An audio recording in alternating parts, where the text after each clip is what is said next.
art lovers, artists, and other crazy people. Welcome to a brand new Draw With Me. I'm your host Tara, and this is my lovely assistant Hugin. I should get paid for this. And guys, I'm so excited for this episode. When exactly aren't you excited about something? Fair point. Let's just say I'm especially excited this time. And why would that be? Well, first we have brand new assets. Which still need some cleanups. Yeah, I ran out of time, but I still like them. And second, well, do you know that feeling when you see someone and you get this sudden urge to draw them? Am I supposed to answer that, or...? When there's something about them, something so special, so beautiful, that it is becoming your mission to bend their essence on a piece of paper.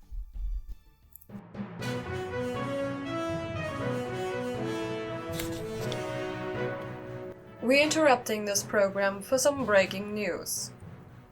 The wannabe art YouTuber Tara Corvus committed a, quote, big oopsie in one of her recent videos. The full closure on that, which is apparently more important than my lunch break, now here live in the interview. Well, Miss Corvus, could you give us a quick summary of what happened? And I really mean quick. Yeah, so... Where am I supposed to look? So I'm part of this community from this other YouTuber,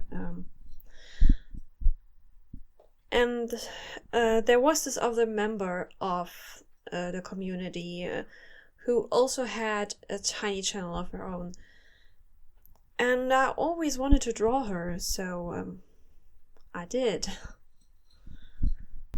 And was this person aware of that? No. I wanted to make this a surprise for her, so I couldn't tell her. So when I was almost done with editing, her channel was suddenly gone, and all options to contact her as well as other accounts she had, they were gone as well. Do you know why? No one knows. That's why we're all worried. But throughout this, I received some awareness of something very important. As I was discussing with some other people who know her a bit better than me, what could have been the cause of this, I was told how much she actually hated being the center of attention, and that there were some things happening lately that were very uncomfortable for her, to put it slightly. I would like to keep that part vague. So I realized that my video can't go public the way it is, but I still want to show the artwork because I spent it so much time on it. So many hours were put into that. Since I couldn't ask her anymore directly, I sent the video to the former mentioned people, and in order to get a review from them, basically. And luckily most of the video got approved because it was focusing more on my workflow than on anything else. But I was asked to make some specific fixes. And that would be? Well, there is a sequence kind of at the beginning of the video that I had to delete completely and need to put something else over it. The other one was a minor fix.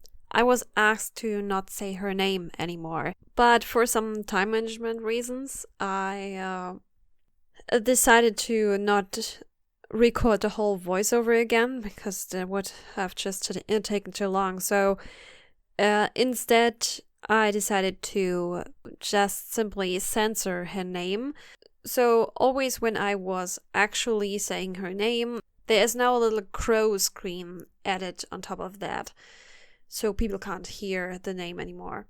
The scene that I needed to delete was one where I was actually showing some pictures of her that I made some screenshots of her thumbnails back when she still had a channel and took them as reference. And I was showing these photos while praising her looks as to explain to people why I wanted to draw this thing in the first place.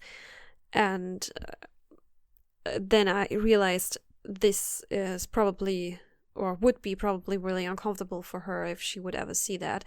So I deleted that. This part is not in the video anymore, therefore there will be something else added on top of it. And then you have the whole crow screaming thing, basically. Sounds like this video is an absolute mess now. Yeah, kinda. But honestly, people are basically used to this with my channel already. Well, after that it's explained, do you have any advice for your viewers? You have an audience. Yeah, I do. Quite some, actually. Honestly, I'm surprised by that myself. Well, anyways, do you have anything that you want to tell them? Yes, I would. I guess I speak directly into the camera now.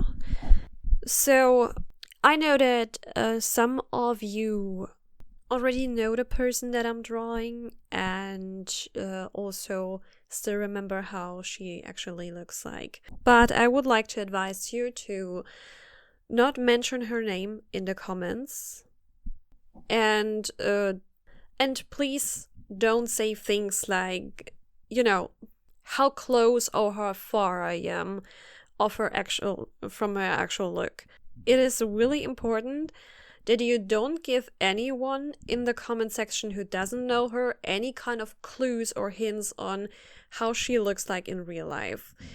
Please keep that in mind.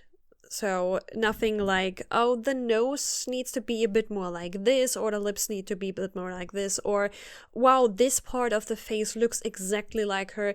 Don't say that. Keep it vague. Just say if you can recognize the person or not, and if I'm very close, you can tell me that. Other things like that, those are helpful critiques that I'm willing to take in, but in private.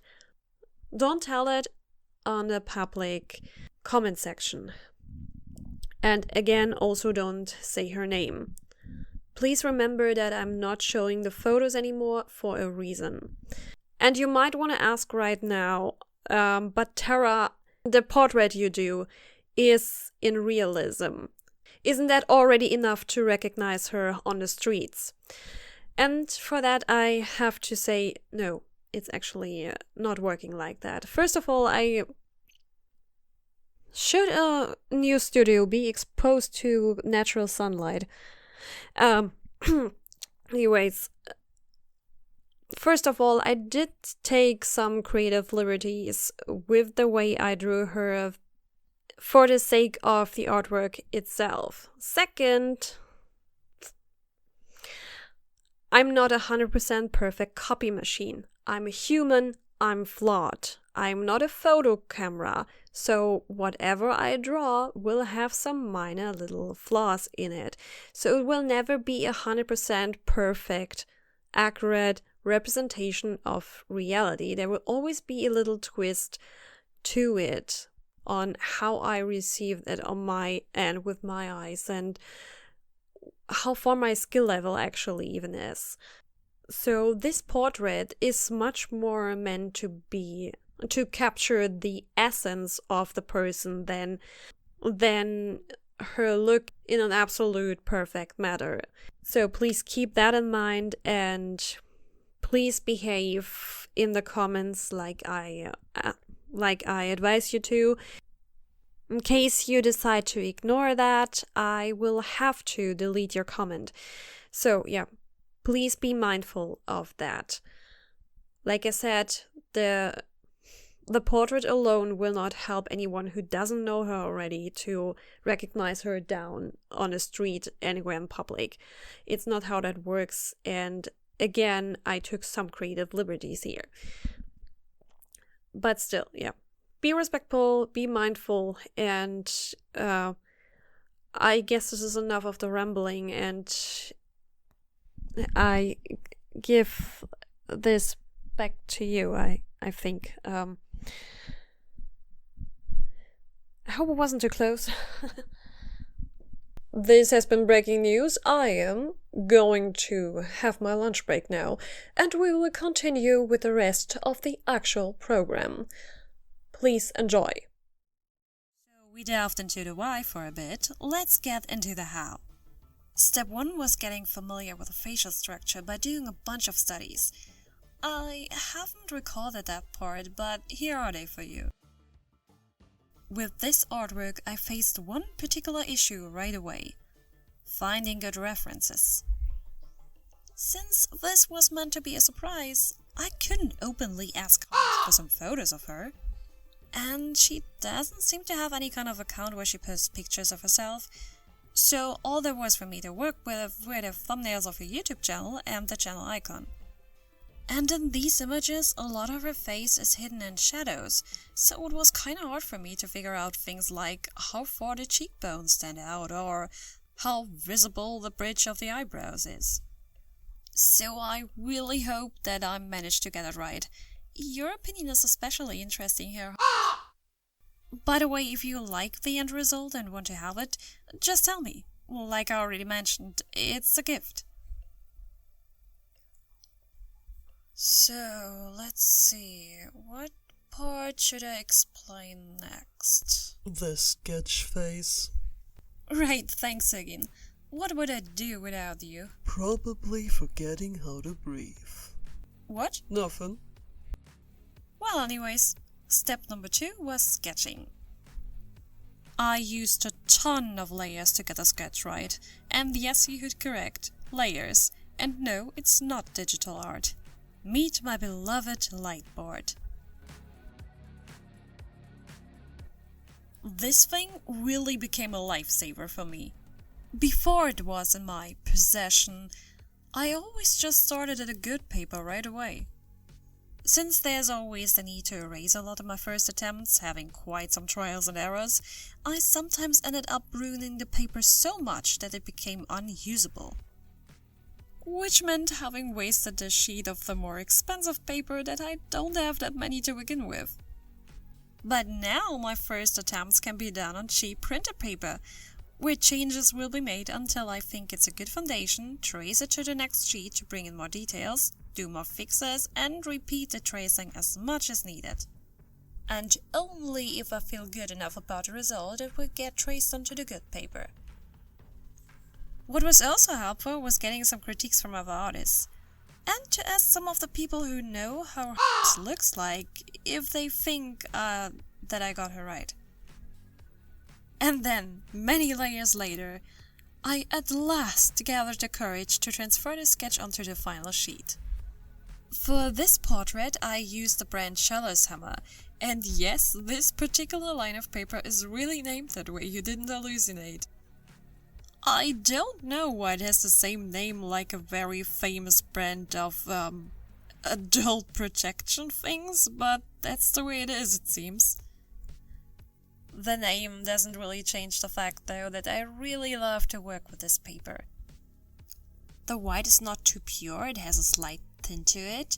The surface, while being really smooth, still has a tiny bit of texture to it. It has a nice thickness and it can even work with a little bit of watercolors.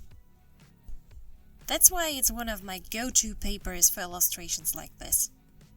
In case any of you are interested, a list of all the materials I've used will be down in the description. If future me remembers to do that.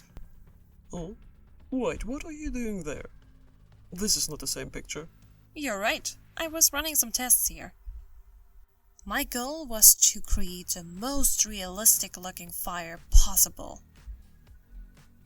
Since it seemed impossible to find any tutorials for that, I needed to find the right technique myself.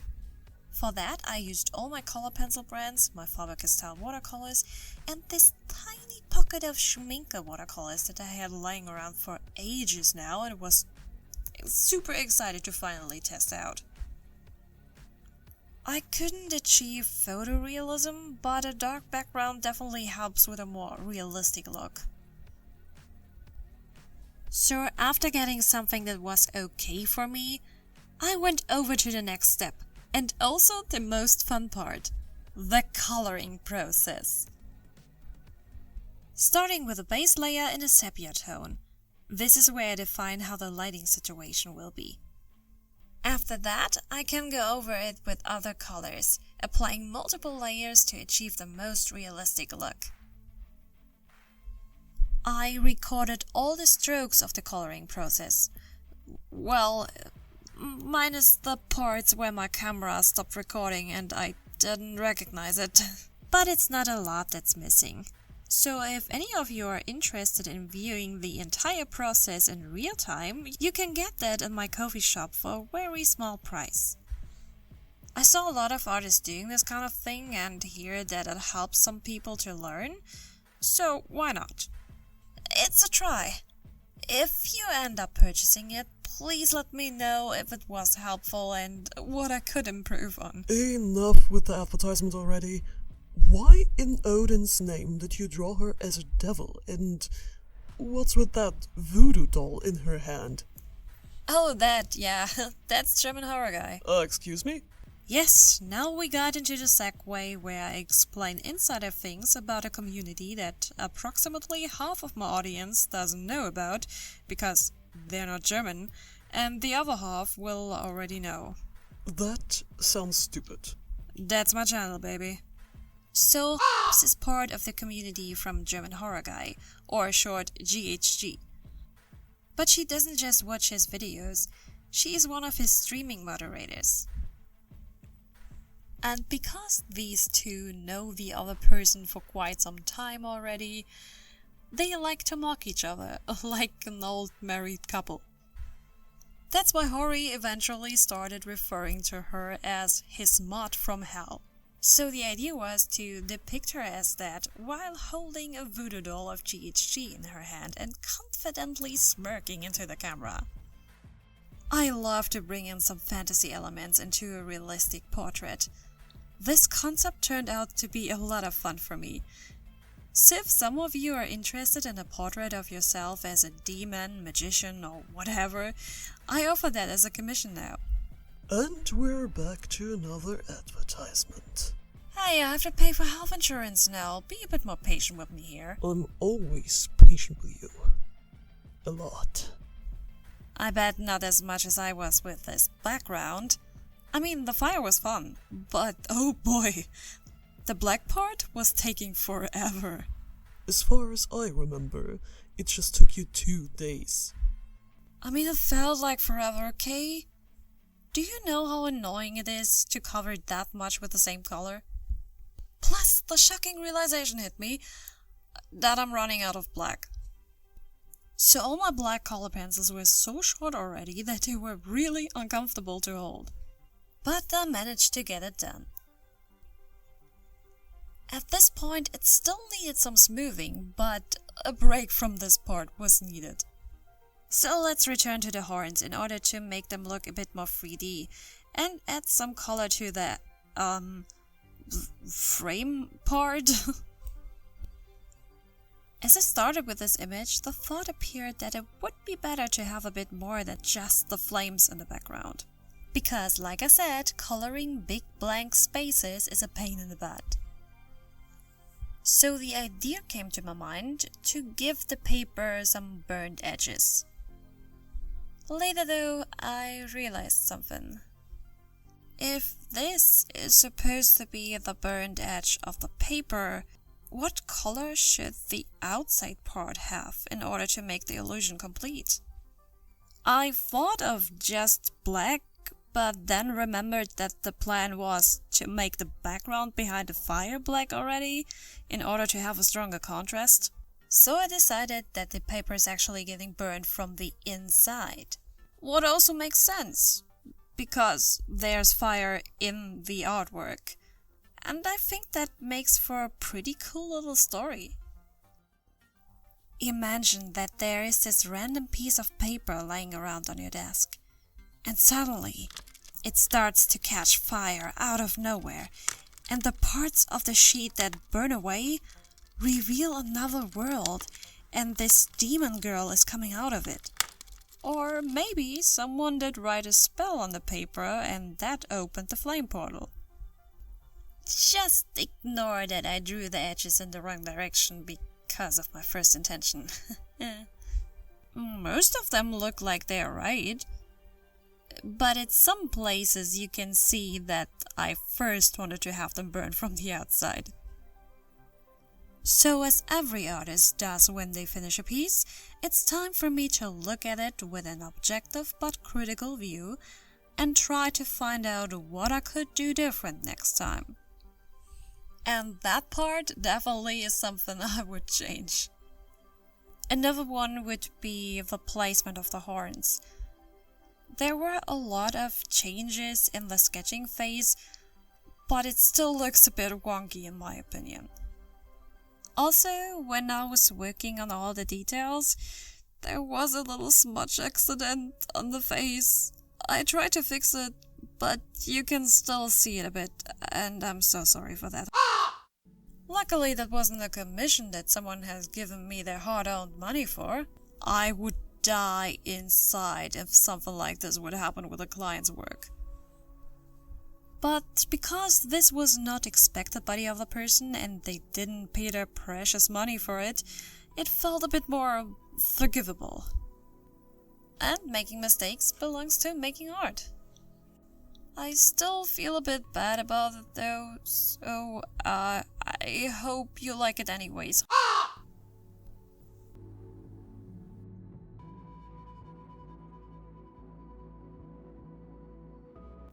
Anyhow, at last, after a few more touch-ups, it was done.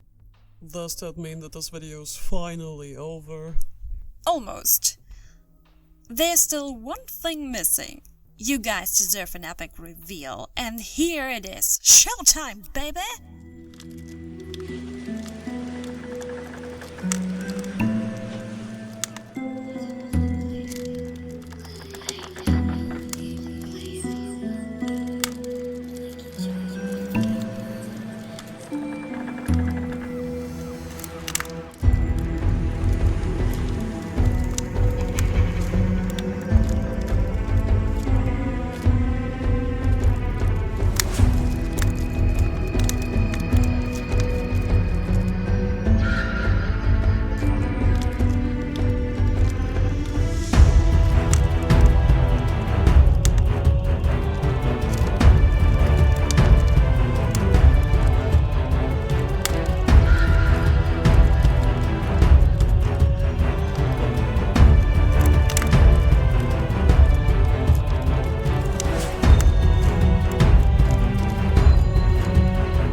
And we're at the end card. Thank you so much for watching, guys. I hope you enjoyed this video, even though it was a bit of a mess. But it was the only way for me to put this video out at all. So I hope you still enjoyed it. Before we close off, I still have a tiny bit of self-advertisement to do, so I hope you can bear with that. The mentioned long formatted video will be linked in the description as soon as it's done. I hope that I will bring it out at the exact same time as this video comes out. If not, then it will take a few more days and then it should be uploaded and findable for you in the link. The other things that I have to mention is I finally have a new print-on-demand shop. I recently turned my back to Redbubble and I now have a spread shop. The link is also in the description. You can currently find 2 different designs in there, which is my flower raven and the green smoke raven. The green smoke raven is only used on a few products because it didn't really fit on the t-shirts, but you can look it up for yourself, of course, if you want. Just check it out. Link will be, as I mentioned already, down in the description. And in case you want to financially support me in another way, you can also just buy a coloring page on my Etsy shop, or of course you can just leave a tiny little donation over on my Ko-fi, like my friend Ashburn LP did a while ago. Thanks so much, by the way. I completely forgot to do this mentioning in the other videos so far. So that's all of the things, all of the links down in the description as always. And now I will wrap this up. Again, thank you so much for watching. As always, keep creating and stay nice to ravens. And I hopefully see you in the next video. Bye bye!